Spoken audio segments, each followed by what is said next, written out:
बिहार विधानसभा चुनाव में सभी 243 विधानसभा सीटों की मैं चर्चा कर रहा हूं। पूरी तस्वीर आपके सामने साफ हो जाए, इसके लिए ये बातचीत मैं कर रहा हूं। ये वीडियोज मैं इसीलिए बहुत बड़े नहीं बना रहा हूं कि आपको अगर कोई कहे कि इस विधानसभा की क्या स्थिति है तो 6 विधानसभा 7 विधानसभा का एक वीडियो बन रहा है, तो उसको आप बड़ी आसानी से दूसरों को आगे भी बढ़ा सकते हैं। अब मैं अररिया लोकसभा सीट की बात कर रहा हूं। अररिया लोकसभा सीट से अभी भारतीय जनता पार्टी के प्रदीप कुमार सिंह सांसद हैं।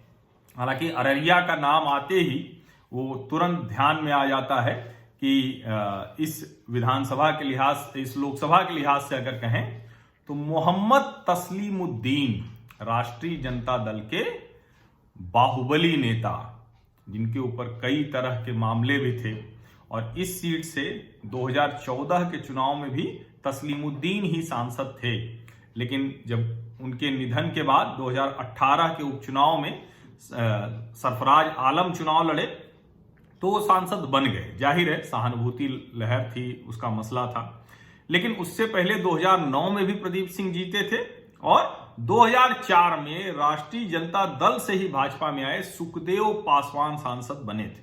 सुखदेव पहले भी 99 में राजद और 3 बार 89, 91 और 96 में जनता दल के टिकट पर चुनकर संसद पहुंचे थे। और 2019 में प्रदीप कुमार जब जीते थे, करीब 53%, 6,18,000 से ज्यादा मत उन्हें मिले थे। सरफराज आलम को 41% के आसपास 4,81,000 मत मिले थे।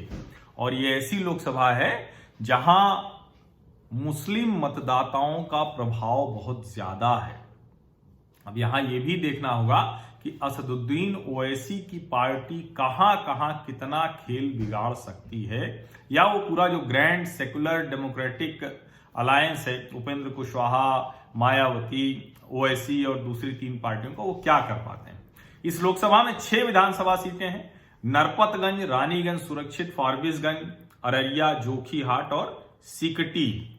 अगर सबसे पहले हम बात कर लें नरपतगंज विधानसभा की, तो नरपतगंज विधानसभा मुस्लिम और यादव वोटर यहां तय करता है। अररिया जिले की इस विधानसभा सीट पर 7 नवंबर को मतदान होगा। अनिल कुमार यादव राष्ट्रीय जनता दल के वो मौजूदा विधायक हैं, भाजपा उम्मीदवार को हराया था। लगभग 26,000 मतों से जनार्दन यादव को हराया था। अनिल कुमार यादव और जनार्दन यादव के बीच लगातार ये लड़ाई चलती रही है। पिछले 4 में से 3 चुनाव इन्हीं दोनों के बीच हुआ था।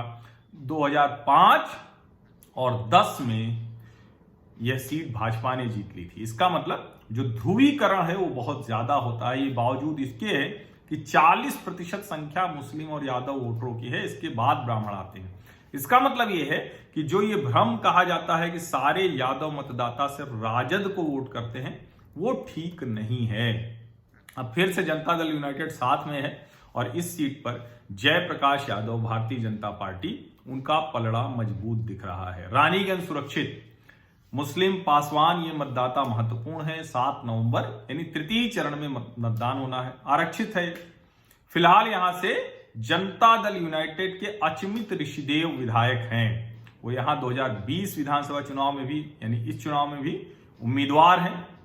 हालांकि पिछले चुनाव में भाजपा को हराया था, भाजपा के साथ हैं। उन्होंने रामजी दास ऋषिदेव को करीब 15,000 वोटों के अंतर से हराया था। रामजी दास ऋषिदेव 2005 में भाजपा के टिकट पर ही जीतकर विधायक बने हैं। अब इस बार जो मुकाबला है जनता दल यूनाइटेड, अचमित ऋषिदेव, राष्ट्रीय जनता दल, अवनीश मंगलम ऋषिदेव, लोक जनशक्ति परमानंद ऋषिदेव, मजबूत जो स्थिति दिख रही है वो राष्ट्रीय जनता दल के अवनीश मंगलम ऋषिदेव की दिख रही है। फॉरबिसगंज मुस्लिम मतदाता तय करते हैं कि कौन जीतेगा, लेकिन ब्राह्मण, राजपूत और यादव मतदाता यहां उलट वोट करता है।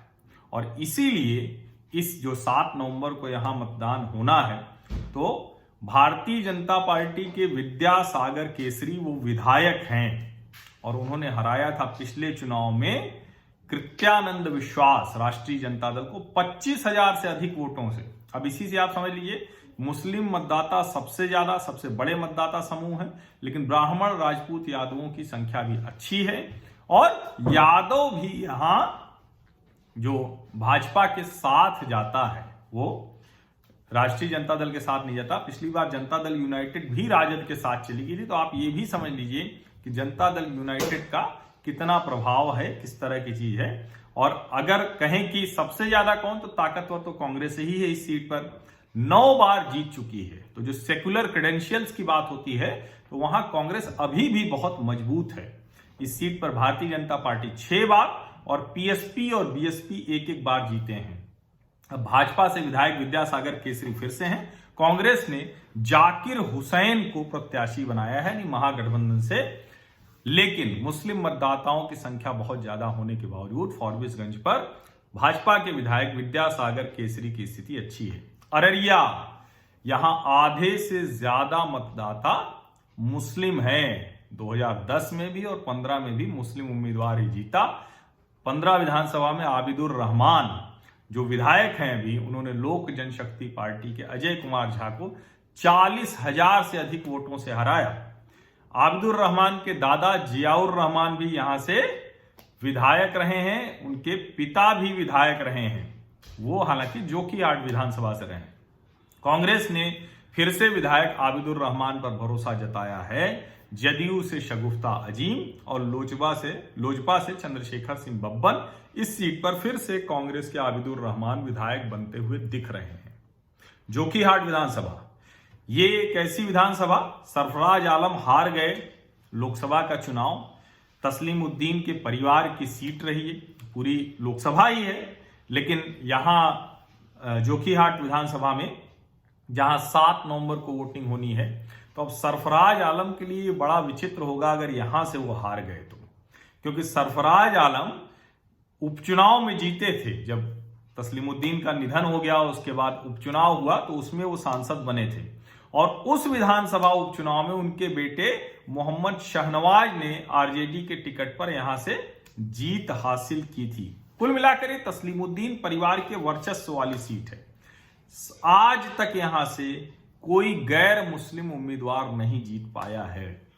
भारतीय जनता पार्टी ने रंजीत यादव को प्रत्याशी बनाया है। गैर मुस्लिम कभी नहीं जीत पाया और 14 चुनाव में सिर्फ 4 बार तस्लीमुद्दीन के परिवार के बाहर सीट चली गई। तो इसीलिए जो कहें कि अब जो स्थिति है, तो फिर से पूर्व विधायक सरफराज आलम, पूर्व सांसद सरफराज आलम के लिए अपनी सीट बचाने की बड़ी चुनौती होगी। हालांकि उनकी स्थिति बेहद मजबूत दिख रही है। भाजपा ने रंजीत यादव को यहां से प्रत्याशी बनाया है। सिकटी विधानसभा, ये भी ऐसी सीट है जहां मुस्लिम यादव कॉम्बो तो बड़ी आसानी से जीत जाता। लेकिन मैं बार बार कह रहा हूं कि ऐसी सीट पर भी अगर भारतीय जनता पार्टी जीत रही, जदयू जीत रही है, तो उसे हमें ध्यान से समझना चाहिए। 7 नवंबर को आखिरी चरण में ही मतदान है।